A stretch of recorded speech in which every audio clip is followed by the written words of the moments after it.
Salut à tous, salut à tous les abonnés d'Auguste Tutoriel. Et aujourd'hui, nous sommes encore là avec un autre chapitre que nous allons faire, un nouveau. C'est le chapitre intitulé Le déterminant. C'est notre 5e chapitre de la série et nous sommes en train d'évoluer petit à petit vers la fin de notre première série de leçons. Alors, on commence. C'est toujours votre formateur Gustave Siani qui vous accompagne chaque fois. Et aujourd'hui, restez connectés sur Auguste Tutoriel et vous allez découvrir bien de bonnes choses, comme je l'ai dit souvent. Aujourd'hui, nous sommes là avec le déterminant. Le déterminant, 1. Définition. On me dit un déterminant que j'appelle D. D comme déterminant. Le déterminant, D est un déterminant d'ordre N. Donc, d'ordre 2, 3, 4, 5, je ne sais pas. Je peux définir ceci d'abord comme étant un déterminant d'ordre 2. Mais on va voir comment est-ce que, lorsqu'on aura le déterminant d'ordre 3, 4, 5, comment est-ce que l'opération pourrait s'opérer. Alors, D est un déterminant d'ordre D. Ces 4 éléments sont disposés en 2 lignes et 2 colonnes. Donc ici, j'ai D comme déterminant. Alors, le D s'écrit comme ça. C'est ça l'écriture d'un déterminant. A1, A2, B1, B2. Ça, c'est un déterminant. C'est un déterminant. Alors, je peux écrire ceci comme ça, D égale. Pour opérer à l'intérieur avec les éléments qui sont là, il suffit de multiplier le diagonal. En fait, comme ça. A1 multiplié par B2. Là, je multiplie en descendant. Lorsque je multiplie en montant, je change les signes. Les signes deviennent moins, négatifs. Alors, ici, j'aurai, le déterminant sera A1 multiplié par B2 moins A2 multiplié par B1. Donc, c'est ça, en fait, les résultats de ces déterminants. Alors, je prends 2 sortes des déterminants.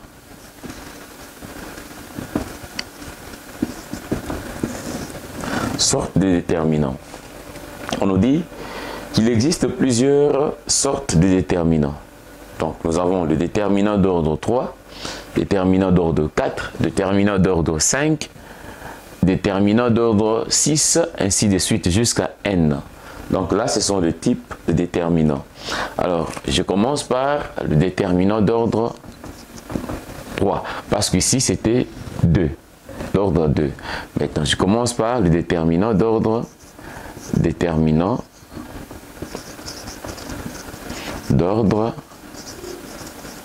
3.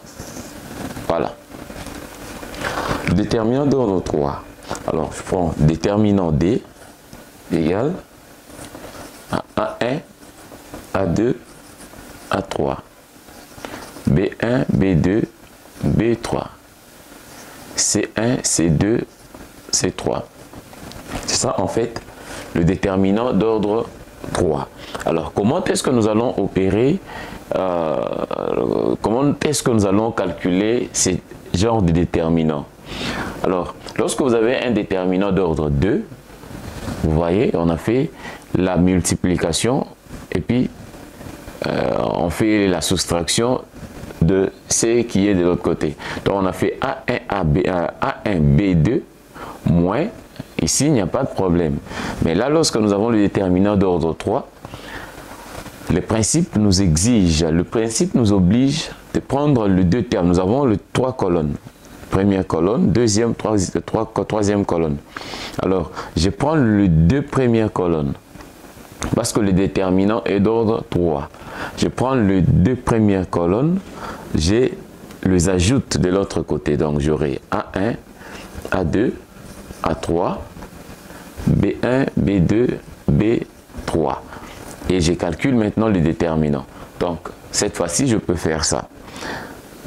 Ceci multiplie, donc je suis toujours dans le diagonal en fait, ça avec ça, ça avec ça, donc le déterminant D doit être égal à A1 multiplié par B2 multiplié par C3, plus je suis en train de descendre, plus B1, C2, A3, plus C1, A2, B3.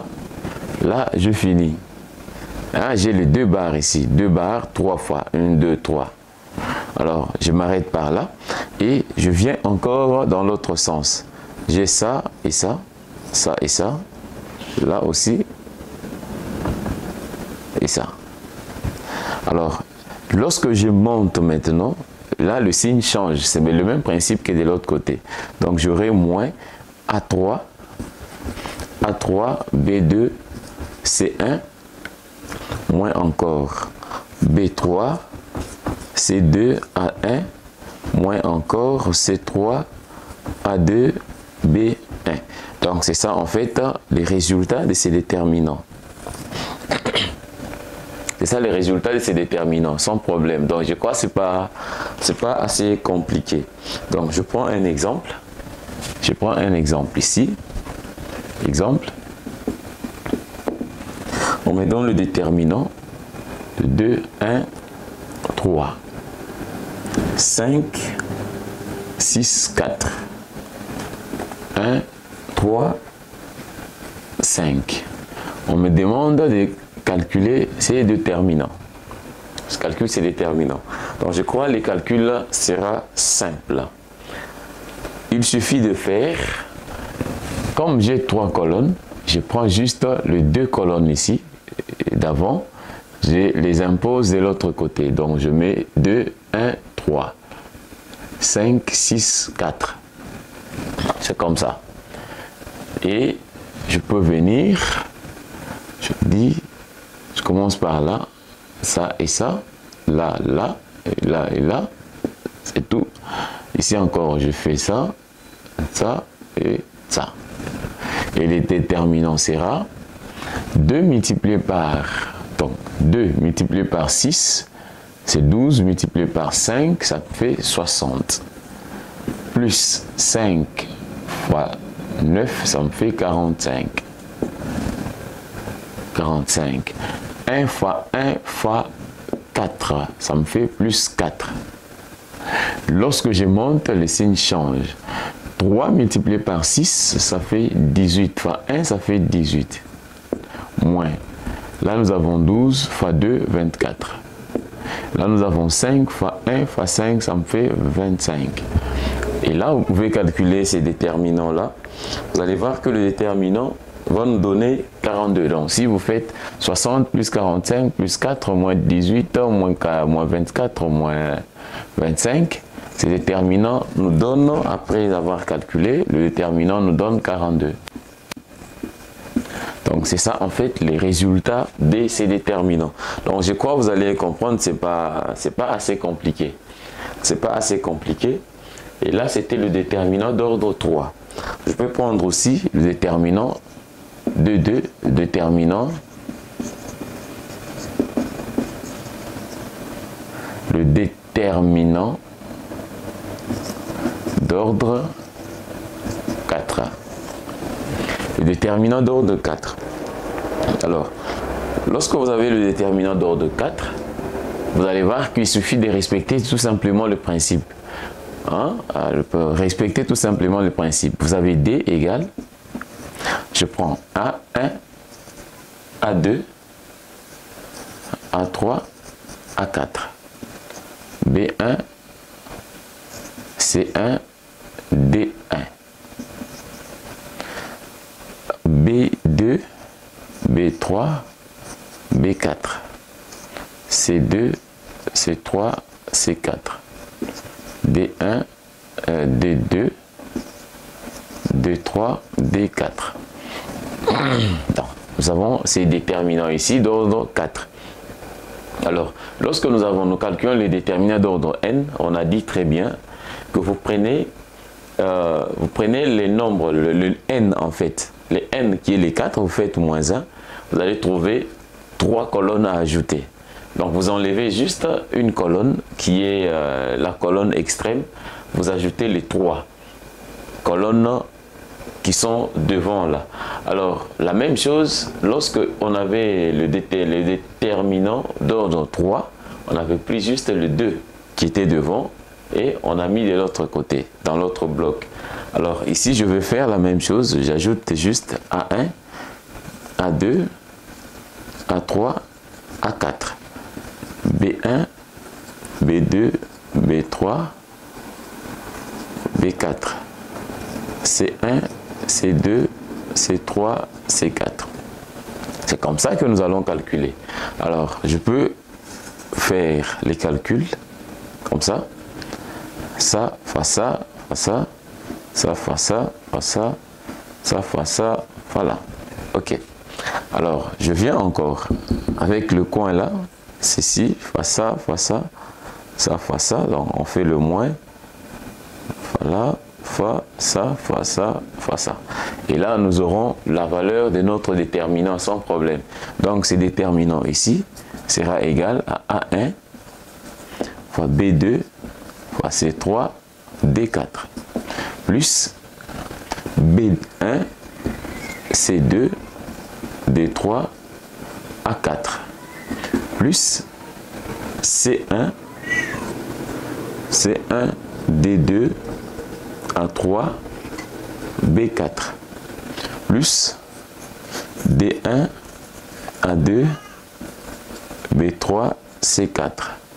Là je finis, je viens maintenant là, moins A4 B3 C2 D1, comme ça. Je fais encore moins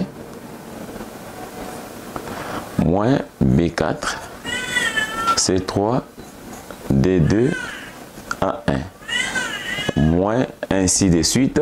On peut calculer le déterminant comme ça, sans problème. Et là, je crois que vous avez compris comment est-ce qu'on calcule le déterminant d'ordre 4. Ainsi de suite, avec 5, on peut aller de la même manière. Alors on peut faire le propriété du déterminant. Nous avons 3 propriétés d'un déterminant.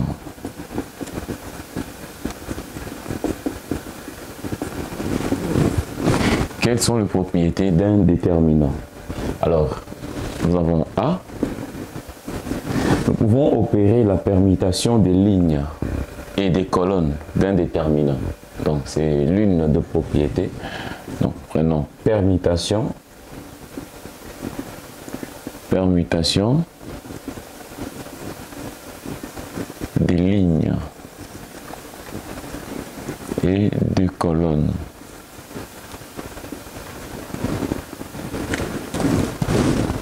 Alors, comme théorie, on nous dit la valeur d'un déterminant ne change pas quand on permute chaque ligne avec la colonne de même rang. Alors, je donne un exemple. Je prends A1, A2, B1, B2. Ça, c'est un déterminant d'ordre 2. On nous dit la valeur de ces déterminants ne change pas lorsque nous allons permuter des colonnes. Donc, c'est-à-dire, ce sera le même déterminant si nous permutons ces colonnes ici. Donc, je prends B1, B2, A1, A2. On aura les mêmes valeurs. On aura les mêmes valeurs. Donc, ça, c'est la permutation de lignes ou des colonnes. Alors, B, nous avons un déterminant ayant deux rangées parallèles identiques et nulles. Un déterminant ayant deux rangées parallèles identiques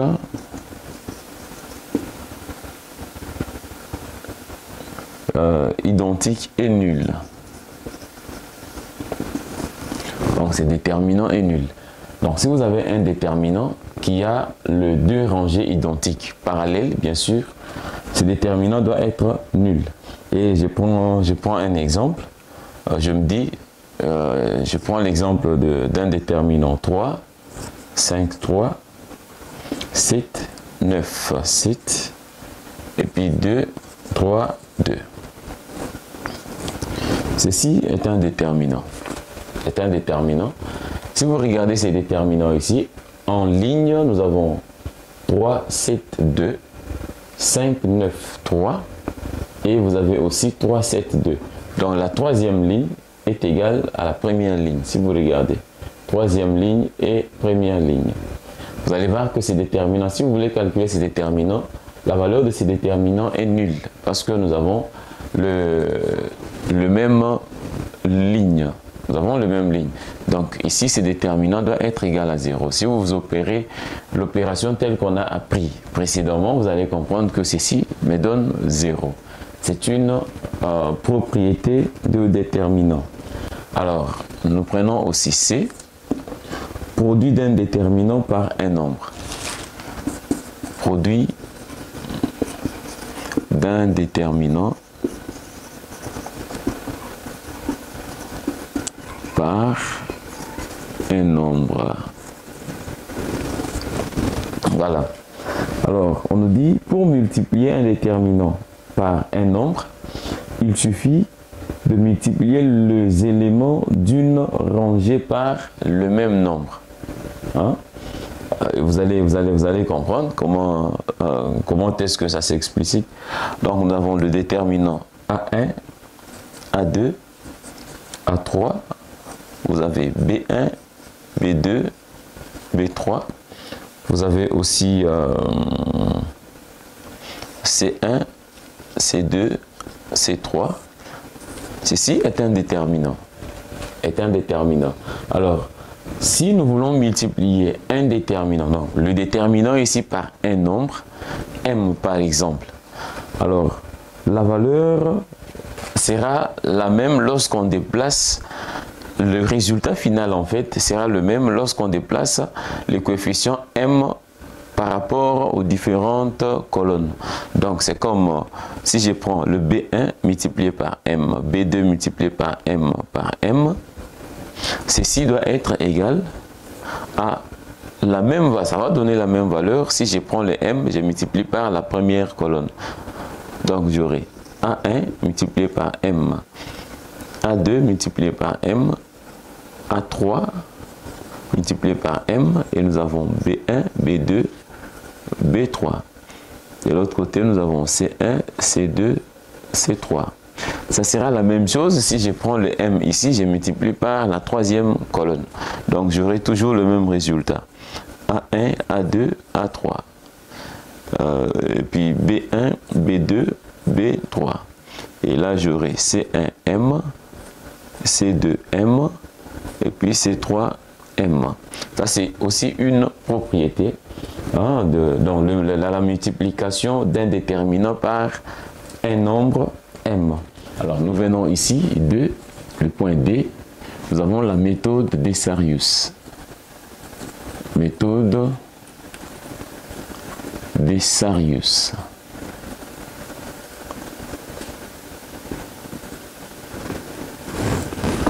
Alors, cette méthode, vous allez voir la particularité de cette méthode. Ce sont les propriétés toujours d'un déterminant qu'on peut opérer en fait. Alors, on dit D est un déterminant d'ordre 3. Soit 9 éléments sont disposés en 3 lignes et 3 colonnes. D est un déterminant d'ordre 3. A1, A2, A3. B1, B2, B3. C1, C2, C3. Voilà. Comment est-ce que nous allons utiliser la méthode d'Essarius? Alors, nous pouvons calculer ces déterminants avec le principe qu'on a utilisé avant, ou soit par la méthode d'Essarius. Alors, je fais ça, égal. Par la méthode d'Essarius, j'annule. Je veux annuler une colonne et une ligne au même moment. une colonne et une ligne. Donc j'annule. Si j'annule ça et ça, vous allez voir que le croisement de points qui annule la colonne et la ligne tombe sur A1. Et là, j'aurai A1. Le déterminant à deux lignes, à deux colonnes qui restent, ça sera B2 et B3. Donc B2, B3, C2, C3. Voilà, là c'est la première annulation de A1. Hein? On a annulé d'abord A1. On vient faire plus, on annule B1. Hein? Je trace, j'annule cette colonne et cette ligne. Donc vous allez voir que le croisement de ces deux passe par B1. Donc j'aurai B1 et là j'aurai en dehors de ces lignes qui suppriment la colonne et la ligne. Donc j'aurai A2, A3 et puis C2, C3. Après avoir supprimé le B1, je déplace encore, je viens supprimer ça. Donc si je supprime ça, je reste avec le 2 ici. Donc en supprimant, le point des rencontres, c'est C1. Donc j'aurai C1 et là je reste avec A2, B2, A3, B3. Donc c'est ça en fait la règle de la méthode de Sarius. Hein, la méthode de Sarius. Je pose ici, je pose ceci égal à A1 par exemple, ceci égal à A2, là nous avons A3 et le déterminant D sera égal à A1 multiplié par grand A1 plus B1 multiplié par A2 plus C1 multiplié par A3. Donc c'est ça en fait le déterminant. Vous pouvez l'utiliser, vous pouvez calculer ces déterminants à l'aide de la méthode qu'on a vue précédemment, vous aurez toujours le même résultat. Sans doute. Alors ici, nous avons le point E et système d'équations. Donc système de trois équations. Nous faisons le système de trois équations linéaires à trois inconnus. Voilà. Nous avons le système de trois équations linéaires à trois inconnus. Donc nous pouvons calculer ces systèmes à l'aide de plusieurs méthodes. Hein, il existe plusieurs méthodes pour calculer ces systèmes. Alors, parmi ces méthodes, nous avons la méthode, on peut utiliser la méthode d'addition. Méthode d'addition. Vous pouvez utiliser la méthode de comparaison. Des comparaisons. Vous pouvez utiliser la méthode de substitution. De substitution. Et enfin, vous pouvez utiliser la méthode des grammaires. Méthode ou règle des grammaires. Règle des grammaires. Voilà. Donc, vous pouvez utiliser ces quatre méthodes pour faire la résolution de trois équations linéaires à trois inconnus sans problème. Et je crois que nous allons essayer d'utiliser ces quatre méthodes pour voir ce que ça va nous donner comme résultat. Alors, connaissant les équations, je crois on va traiter ensemble. Donc, je crée exemple d'application. Alors ici, je vais me donner un système d'équations. Donc je prends deux inconnus quand même. Je prends des inconnus, je vais utiliser toutes les quatre méthodes pour essayer de vérifier les résultats. Si ceci pourrait me donner le même réponse. Alors je vais composer. Je me dis 3x moins y égale, je prends aussi 4x plus y égale, je vais mettre des valeurs, Alors, je prends 3x moins y égale à 2. Je donne une valeur comme ça. 3x moins y égale à 2. 4x plus y égale à, je vais imposer aussi une valeur. Donc 4x plus y égale à combien? Je vais pouvoir donner une valeur, je me dis ça sera égal à 12. Voilà. Prenons les cas comme ça et essayons d'utiliser les 4 méthodes. Alors, ceci, je peux dire, la forme en fait, la forme générale de ces équations, je me dis c'est ax moins by, prenons plus by égale à c. Et de l'autre côté, nous avons a'x plus b' y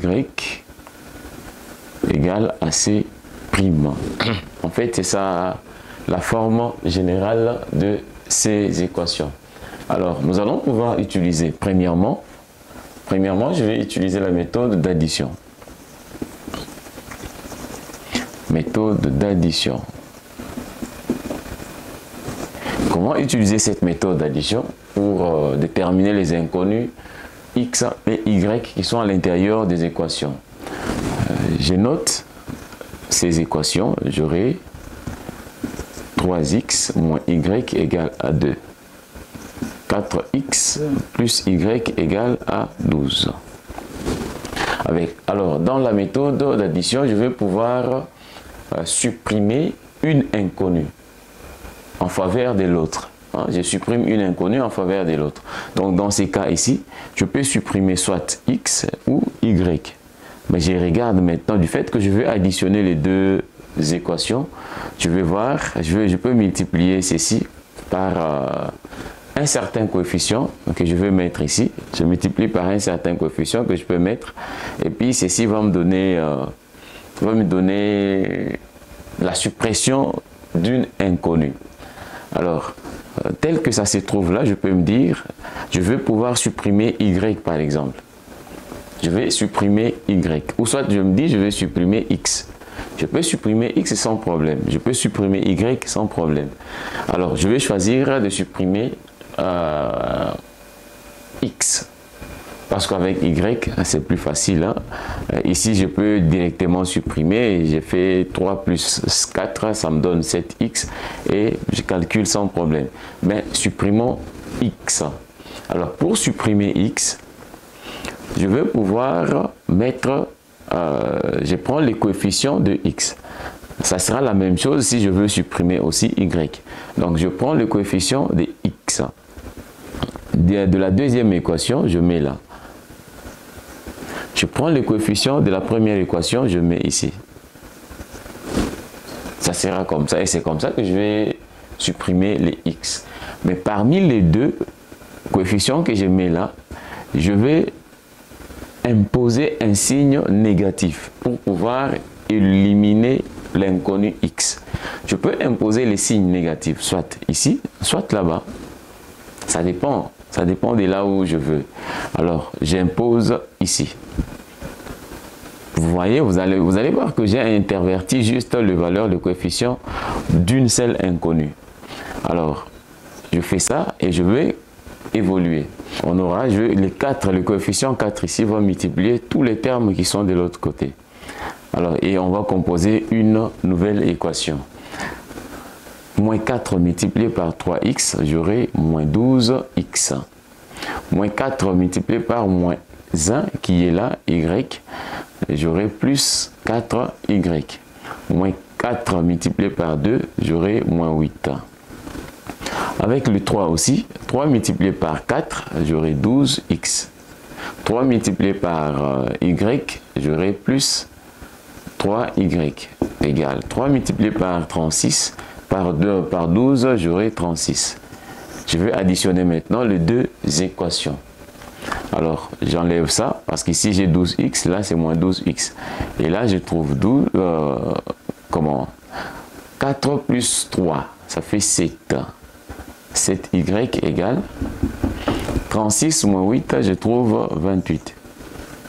Alors, j'aurai 7y égale à 28. Ceci signifie que y égale à 28 divisé par 7. Et je trouve 4. Donc, y égale à 4. Là, c'est la valeur de y. Alors, pour trouver la valeur de x, il suffit de prendre y et le remettre dans une de ces deux équations. Et vous allez trouver votre valeur de y sans problème. Prenons les y et remplaçons-les dans la deuxième équation. Donc, je me dis, ça c'est la première, là c'est la deuxième. Alors, je prends y, la valeur de y dans la deuxième équation.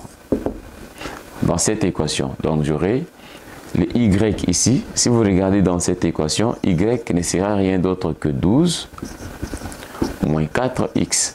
12 moins le 4x qui va passer de l'autre côté et ça change les signes. Alors, or, le y est déjà connu. Donc, j'ai besoin de déterminer alors le x.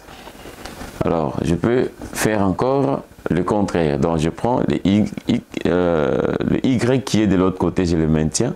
Je prends le 12, je transmets de l'autre côté et j'aurai 12 y moins 12, y moins 12 égale à moins 4x. Alors, j'aurai x sera égal y moins 12 divisé par moins 4. C'est ça y. Alors, et ça x. Or, y était égal à 4. Donc, j'aurai 4 moins 12 divisé par moins 4.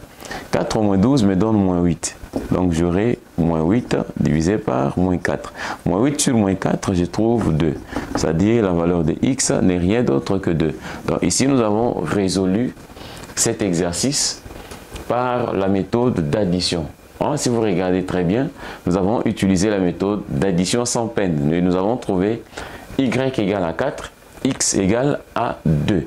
Donc, ce sont ces deux valeurs qui doivent annuler ces deux équations sans problème. Nous allons utiliser la deuxième méthode. B, c'est la méthode de comparaison. B, méthode de comparaison. J'utilise la méthode de comparaison avec le même système d'équation. Donc, j'ai 3x moins y égale à 2. 4x plus y égale à 12. Là, c'est la première équation. Là, nous avons la deuxième équation. Alors, avec la méthode de comparaison, il suffit de voir comment est-ce que nous allons évoluer différemment par rapport à la première méthode qu'on a pu avoir. Par rapport à la première méthode. Donc ici, avec cette méthode, nous tirons juste une inconnue ici. Nous tirons encore l'autre inconnue et nous allons essayer d'égaliser les valeurs que nous allons trouver. Regardez par exemple, je vais tirer y. Y ici, je fais ça. Y passe de l'autre côté, le 2 passe de l'autre côté. Donc, dans 1, y sera égal à 3x moins 2. Là, c'est dans 1. Dans 2, y égale, dans 2, y ici sera égal à 12 moins 4x. Le 4x passe de l'autre côté. Voilà. Là, ce sont les deux valeurs de y en fonction de x. Alors, nous faisons la méthode de comparaison. Nous allons comparer les deux valeurs de y. Alors, ceci veut dire tout simplement que la première valeur de y doit être égale à la deuxième valeur de y, bien que l'inconnu, le y est exprimé en fonction de l'inconnu. Alors, nous aurons 3x moins 2 égale à 12 moins 4 x. Ceci est valable. Alors, je regroupe les x dans un membre et les autres dans l'autre membre. Donc, je prends x, donc j'aurai 3x. Ici, j'ai moins 4x qui va passer de l'autre côté et sera plus 4x égale. Ici, j'ai 12, moins 2 va passer de l'autre côté pour faire plus 2. Alors, vous allez voir ensemble avec moi que 3 plus 4x égale à 7x égale à 12 plus 2, ça me fait 14. Alors, x sera égal à 14 divisé par 7, 2. Donc, je trouve x égale à 2. Alors, connaissant maintenant la valeur de x, je peux maintenant remplacer x dans l'une de ces deux équations de y. Et je veux trouver la valeur de y. Donc, je me prends y égale à 3x moins 2. Alors, égal à 3x. 3 fois x, c'est 2. Moins 2. Je trouve 6 moins 2, ceci me donne 4. Donc, la valeur de y égale à 4. Donc ici, je trouve la valeur de y et vous allez voir que ce sont les mêmes valeurs que nous avons trouvées par rapport à la méthode d'addition. Ce sont les mêmes valeurs.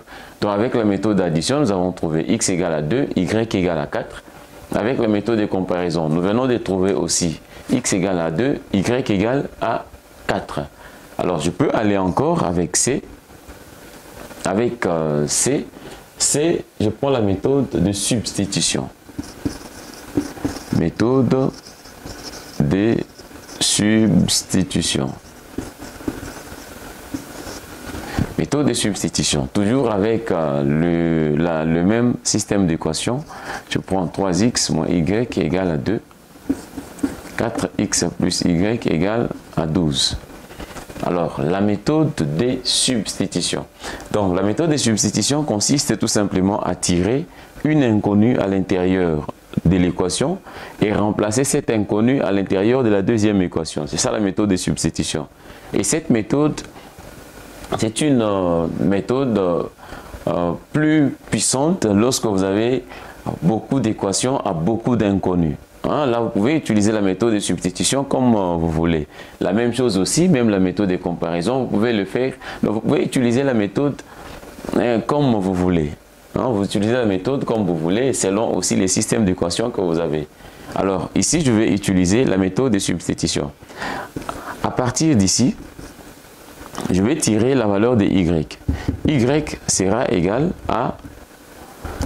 Y sera égal à... Le moins y passe de l'autre côté, donc vous allez voir que y sera égal à 3x moins 2. Ça, c'est y. Alors, la valeur de y ici, je vais prendre cette valeur pour la substituer dans la deuxième équation. Donc, la deuxième équation devient... Donc, ici, j'ai la première, là, j'ai la deuxième. Et ici, j'ai dit 2 devient 4x plus y. Or, y a cette valeur ici. 3x moins 2 égale à 0. Ça, c'est la valeur de y. Alors, ici, j'additionne 4x. Nous avons 4x. 4x plus y. Y, c'est 3x moins 2. 3x moins 2 égale, ceci n'est pas 0, c'est 12. C'est cette équation ici que j'interprète. C'est 12. Alors, j'aurai 7. 4 plus 3, j'aurai 7x. Le 2 ici peut passer de l'autre côté pour faire plus. Donc j'aurai 12 plus 2, ce qui me fait 14. Alors x sera égal à 14 divisé par 7. J'aurai 2. Donc la valeur de x sera égale à 2. Connaissant la valeur de x égale à 2, je peux remplacer x dans y. Donc y ne sera rien d'autre que 3x moins 2. Et ceci me donne 3 fois 2 moins 2 me donne 4. Donc y égale à 4. Ici, j'ai les résultats avec la méthode de substitution, sans problème. Donc vous allez remarquer ensemble avec moi que je trouve le même résultat pour toutes les méthodes que j'ai utilisées. Il me reste une méthode que nous allons voir, c'est la méthode ou la règle de grammaire. Alors, nous nous allons essayer de voir avec le même système d'équation et vous allez voir comment est-ce que cette règle fonctionne. Nous avons le point D, la règle des grammaires. Voilà. Alors, avec cette règle de grammaire, regardez comment nous allons évoluer. Notre système d'équation est là. 2. 4x plus y égale à 12. Alors, j'avais dit, la forme générale était ax plus by égale à c. Et puis, a'x plus b'y égale à c'. C'était ça la forme générale. Comment déterminer maintenant? Comment déterminer les inconnus à l'intérieur? Je vais pouvoir calculer, les inconnus une par une en fait. Je vais calculer les inconnus une par une. Je commence par l'inconnu x. Je commence par l'inconnu x. X sera égal, aura comme valeur, vous voyez les coefficients de x qui sont là, les a'. J'enlève ça. Du fait que je calcule x, j'enlève x dans la série. C'est-à-dire je reste avec b et c. Alors, je vais commencer par c. Je prends c, c', et puis b, b'. Là, c'est le premier déterminant. Divisé par le déterminant principal. C'est le déterminant des équations, du second degré, les membres à gauche. Donc, le déterminant principal, nous avons a', b, b'. C'est comme ça. Et là, nous aurons la valeur de x. Pour trouver la valeur de y, nous aurons la valeur de y est là et j'enlève y à l'intérieur. Je reste avec x de l'autre côté et puis les c de l'autre côté. Donc, j'aurai avec les x, je commence par là, a', et puis c', divisé par le déterminant principal, c'est a, b, a', b'. Là, c'est la règle des grammaires. Je crois que vous avez très bien compris. Je calcule maintenant la valeur de x. Je calcule la valeur de x en remplaçant chaque lettre par sa valeur. X, j'ai c. C, vous allez voir que ce sont des valeurs qui sont de l'autre côté. Donc, j'aurai 2, 12. Et puis, du côté B, parce que nous avons le B et B. C, C', B, B'. Alors, nous avons B, ici nous avons moins 1. Et là, en bas, nous avons 1. C'est le premier déterminant. Divisé par le déterminant principal, c'est 3, 4, moins 1, 1. Là, c'est le déterminant principal. On peut calculer ça comme ça. Je calcule aussi y. Y égale a. Y, c'est a', c', c'. Alors, a'. A, c'est ça. A', c'est ça. Donc, nous avons 3, 4. Et puis, nous avons c'. C', nous avons 2, 12. Divisé par les déterminants principaux. Là. Moins 1, 1. On peut calculer ça comme ça. Égal. Donc, je viens calculer là. Pour calculer ces déterminants, je prends 2 fois 1. J'ai 2. Moins 12 fois 1, c'est moins 12. Divisé par le déterminant principal, nous avons 3 fois 1, c'est 3.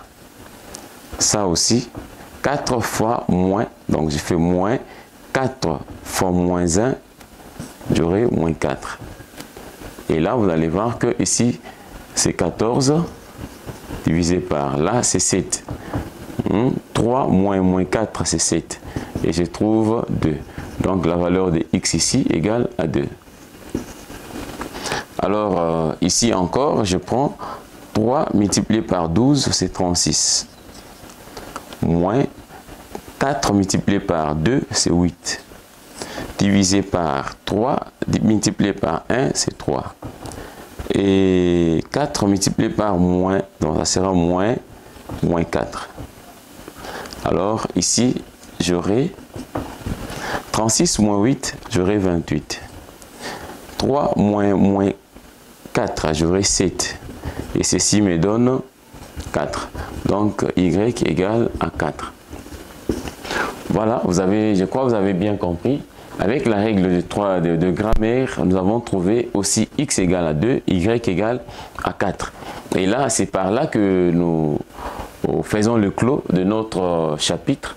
Je crois que le chapitre est plus clair, le chapitre est plus simple. Si vous suivez très bien ces chapitres, vous allez comprendre comment est-ce que nous allons résoudre le système d'équations à autant d'inconnus. Ici d'ailleurs, j'ai fait le système des deux équations à deux inconnus. Avec le même principe, avec la même procédure, vous pouvez calculer un système d'équations à autant d'inconnus. Vous pouvez faire 5 équations à 5 inconnus, 8 équations à 8 inconnus, donc autant d'équations à autant d'inconnus que vous voulez. Donc je crois que nous sommes presque à la fin. Restez connectés sur Guste Tutoriel. N'hésitez pas de vous abonner. Abonnez-vous massivement pour ne rien rater de nos publications. C'est votre formateur Gustave Siani qui vous remercie encore beaucoup plus pour votre fidélité sur Guste Tutoriel. Merci beaucoup et on se retrouve au prochain chapitre.